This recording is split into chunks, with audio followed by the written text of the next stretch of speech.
الحمدللہ رب العالمین والصلاة والسلام علی سید الانبیاء والمرسلین۔ بات ہو رہی ہے صلح کو توڑنے کی۔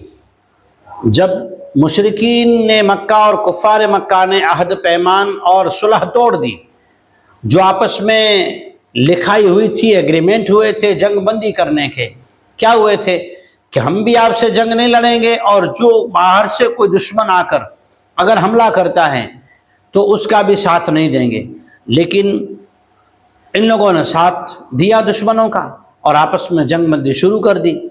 تو جب جنگ شروع کر دی تو جو ایگریمنٹ اور عہد و پیمان ہوا تھا وہ توڑ دیا۔ ابو سفیان آیا بھی مدینہ میں، بڑے بڑے صحابہ سے ملا اور کوشش کی کہ ہم نے جنگ بندی توڑی ہے تو اب صلح ہو جائے، لیکن نبی کریم صلی اللہ علیہ وسلم نے اور صحابہ نے صاف منع کر دیا کہ تمہارا کام ہی یہ ہے بار بار جو ہے عہد و پیمان کرنا اور پیٹھ پیچھے دغا کرنا اور لوگوں کو پریشان کرنے کی سوچ ہی ہے، اس لیے اب جنگ بندی نہیں ہوگی۔ اب اعلان سنیں، کیا اعلان اللہ نے کیا ہے۔ اعوذ باللہ من الشیطان الرجیم، بسم اللہ الرحمن الرحیم۔ وَأَذَانٌ مِّنَ اللَّهِ وَرَسُولِهِ إِلَى النَّاسِ يَوْمَ الْحَجِّ الْأَكْبَرِ أَنَّ اللَّهَ بَرِيءٌ مِّنَ الْمُشْرِكِينَ وَرَسُولُهُ فَإِن تُبْتُمْ فَهُوَ خَيْرٌ لَّكُمْ وَإِن تَوَلَّيْتُمْ فَاعْلَمُوا أَنَّكُمْ غَيْرُ مُعْجِزِي اللَّهِ وَبَشِّرِ الَّذِينَ كَفَرُوا بِعَذَابٍ أَلِيمٍ۔ اعلان ہے اللہ کی طرف سے اور اس کے رسول کی طرف سے لوگوں کی جانب، بڑے حج کے دن اللہ نے اعلان کروایا۔ کیا اعلان؟ کہ بے شک اللہ جل شانہ مشرکین سے ذمہ داری کے ہٹانے کا اعلان کرتا ہے کہ یہ لوگ اطاعت میں، فرما برداری میں رہنا ہی نہیں چاہتے۔ یہ لوگ امن اور سکھ سے جینا اور لوگوں کو جینے دینا یہ چاہتے ہی نہیں ہیں، بلکہ چاہتے ہی ہیں بس لوگوں میں جنگیں ہوتی رہیں، ہم جو ہے عورتوں پر، بچوں پر، غریبوں پر، یتیموں پر اپنا ظلم چلاتے رہیں۔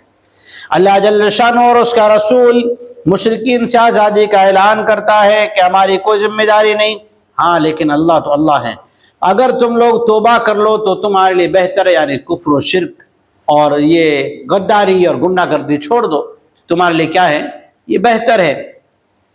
اور اگر تم منہ موڑ کر جاؤ گے، انکار کرو گے، سرکشی کرو گے، پیٹھ پھیر لو گے، فَاعْلَمُوا تو اس بات کو جان لو کہ تم اللہ تعالیٰ کو تھکا نہیں سکتے، اللہ تعالیٰ کو تھکا نہیں سکتے، اسے عاجز نہیں کر سکتے کہ حکومت اور قانون اسی کا ہے۔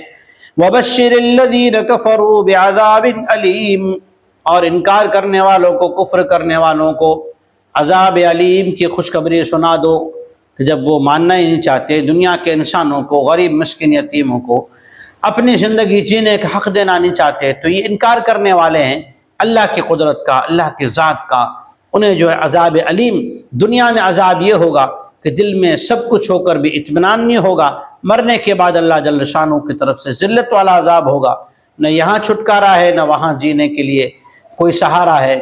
وہاں جو ہے ایک ہی زبان، ان کی زبان پہ ہوگا، کیا ہوگا، یا لیتنی کنت ترابا، کاش ہم مٹی ہو جاتے، لیکن وہ پکارنا رونا کچھ کام آئے گا نہیں، اس لیے کہ پھر تو سزا ہی سزا ہے۔ اللہ جل شانہ ہمیں انکار و سرکشی، عناد، گنڈہ گردی، فساد سے حفاظت فرمائے، آمین۔ وآخر دعوانا الحمدللہ رب العالمین۔ دین کی بات پھیلانا صدقہ جاریہ ہے، ثواب کی نیت سے ویڈیو کو شیئر ضرور کیجیے۔ جزاک اللہ۔